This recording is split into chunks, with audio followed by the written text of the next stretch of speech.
मध्य प्रदेश के उच्च शिक्षा मंत्री मोहन यादव बुधवार को इंदौर दौरे पर रहे, जहां देवी अहिल्या विश्वविद्यालय के R&T मार्ग में पत्रकारों से चर्चा की। साथ ही पठान फिल्म को लेकर अपनी प्रतिक्रिया दी है। वहीं लॉ कॉलेज में धार्मिक कट्टरता व लव जिहाद को लेकर मोहन यादव ने कहा कि हमने FIR दर्ज कर ली है, ऐसे लोगों को बिल्कुल भी बख्शा नहीं जाएगा। बनेगी उनके सुझाव के आधार पर ही, लेकिन सुझाव युवाओं से ले रहे हैं कि युवा नीति में क्या क्या जोड़ा जाना चाहिए, किस प्रकार से उनके दिमाग में कोई सुझाव है, आइडिया है, वो सबको जोड़ने के लिए हमने नंबर भी घोषित किया, जिसमें वो अपने लिंक से अपने सुझाव भेज सकते हैं, या कॉलेजों में यूनिवर्सिटी में सजेशन बॉक्स भी रखेंगे जिसमें वो अपने सुझाव दे सकेंगे। किस डेट तक सुझाव लेंगे?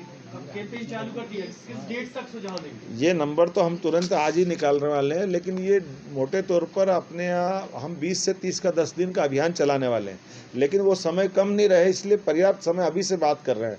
आज 14 तारीख है, 5-6 दिन पहले से हमने अभियान चलाया। जो नई शिक्षा नीति लागू है उसमें कहीं कोई विसंगतियां हैं कि एक नई शिक्षा नीति को और उसको मॉडिफाई करने की जरूरत पड़ रही है?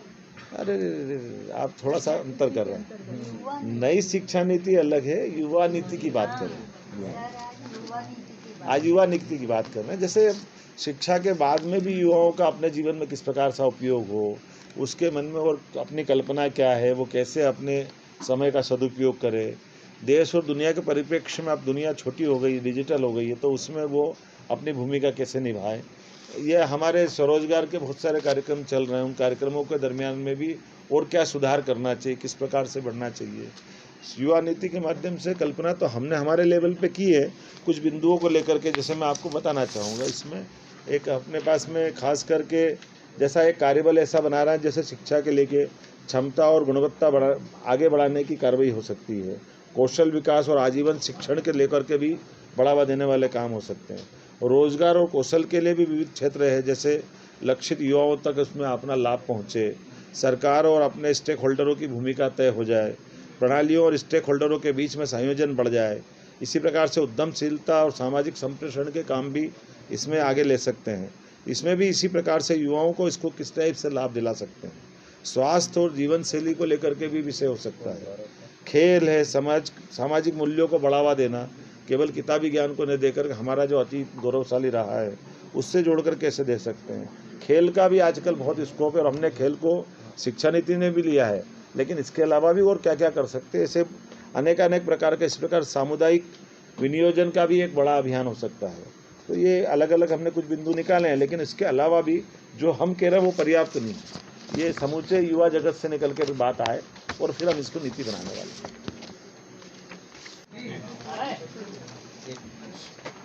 आज की इस प्रेस कॉन्फ्रेंस में आप सबका स्वागत है। आज खास करके मैं 2 बातें आपके बीच करने आया हूँ। एक सर्वाधिक महत्व की, हम सबके लिए सौभाग्य की बात है, यशस्वी प्रधानमंत्री माननीय नरेंद्र मोदी जी के नेतृत्व में मध्य प्रदेश ने उच्च शिक्षा विभाग में सबसे पहले शिक्षा नीति लागू की थी, और यही कारण है कि आज रोल मॉडल बन के मध्य प्रदेश पूरे देश के सामने नई शिक्षा नीति लेके आगे बढ़ा है। अभी यशस्वी मुख्यमंत्री का दूसरा संकल्प है, जिसके कारण से मैं आज यहाँ उपस्थित हुआ हूँ। 12 जनवरी 2023 पे माननीय मुख्यमंत्री जी नई शिक्षा नीति स्टेट लेवल की लागू करने वाले हैं, और चूँकि नई शिक्षा नीति लागू हो तो हम सबका भाव है कि इस नई शिक्षा नीति में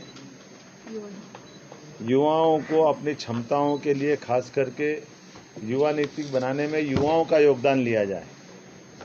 आमतौर पे बुद्धिजीवी या तथाकथित कुछ लोग बैठ करके अपने कक्ष में नीति बना दें, ये समसामयिक नहीं होगा, ये अच्छा नहीं माना जाएगा।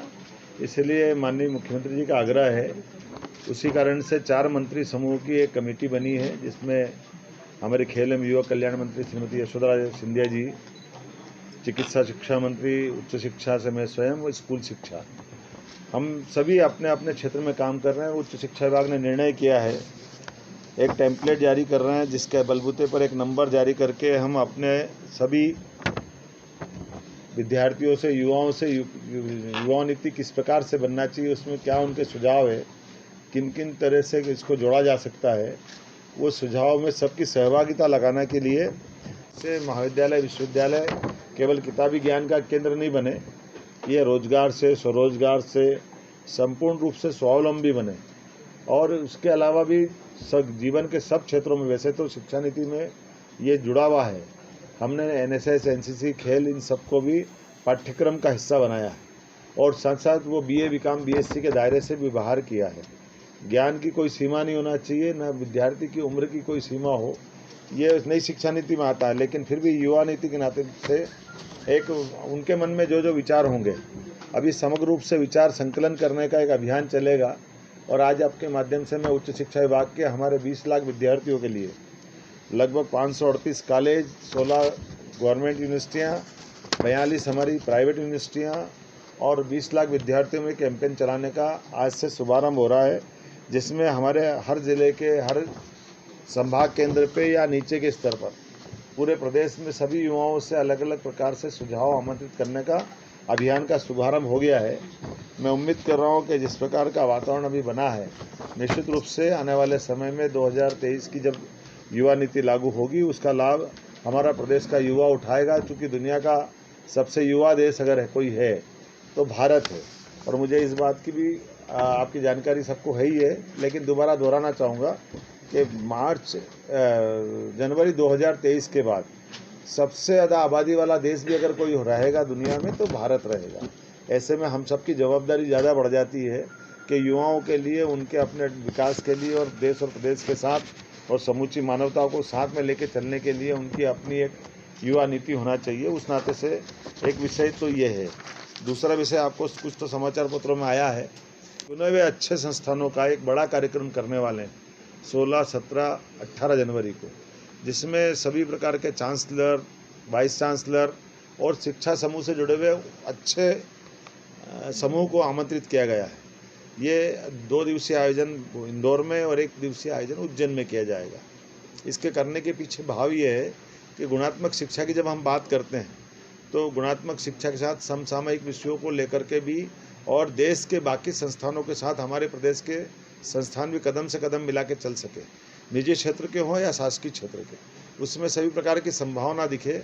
और आने वाले समय में शिक्षा ये बहुत बड़ा अपना एक रोजगार का साधन भी है, ज्ञान अर्जन का भी बड़ा क्षेत्र है। इस नाते से इसमें सबकी सहभागिता होना चाहिए। इसी भाव को लेकर के हम ये दोनों क्षेत्र में काम कर रहे हैं। उम्मीद कर रहे हैं कि इस पूरे आयोजन में आपका सबका समर्थन मिलेगा। इस नाते से मैं आज यहाँ उपस्थित हुआ हूँ। मेरी अपनी ओर से मैंने बात कर ली है। आपको कोई प्रश्न पूछना तो अब आप पूछ सकते हैं। देखो, मैं 2 बात आपको बताना चाहूँगा कि हमने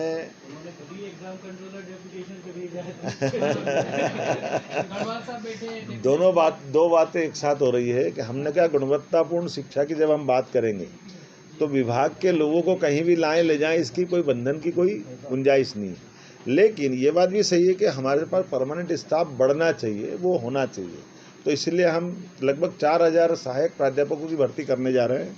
क्लास 3, क्लास 4 पे भी हम भर्ती करने जा रहे हैं और उम्मीद कर रहे हैं कि जितनी वैकेंसी हमारी है ये आने वाले बहुत जल्दी ये दोनों तरफ से पीएससी के माध्यम से इनकी सारी भर्तियाँ या एक व्यावसायिक मंडल है उसके माध्यम से क्लास 3, क्लास 4 की भी भर्तियाँ हम करने वाले हैं। सर, लॉ कॉलेज के मामले में वापस से फिर अब ये उज्जैन में रहेगा जी। तो मुझे इंदौर और उज्जैन वर्ड जब याद आया तो मुझे आपका एक एम्बिशियस प्रोजेक्ट भी याद आया कि आप एक बड़े संस्थान का IIT इंदौर का सैटेलाइट कैंपस उज्जैन में खुलवाना चाह रहे हैं। मामला क्या ठंडी बस्ती में चला गया, क्या प्रोग्रेस उसमें? देखिए, स्टेट से हमने अपनी उसमें रिकमेंडेशन दे भी दी है, उसके बीच में काफ़ी प्रगति हुई है और उसी के आधार पर ये चूँकि भारत सरकार के पास विचाराधीन है, कुछ फाइनेंस के पास उस मसले पे गए हैं।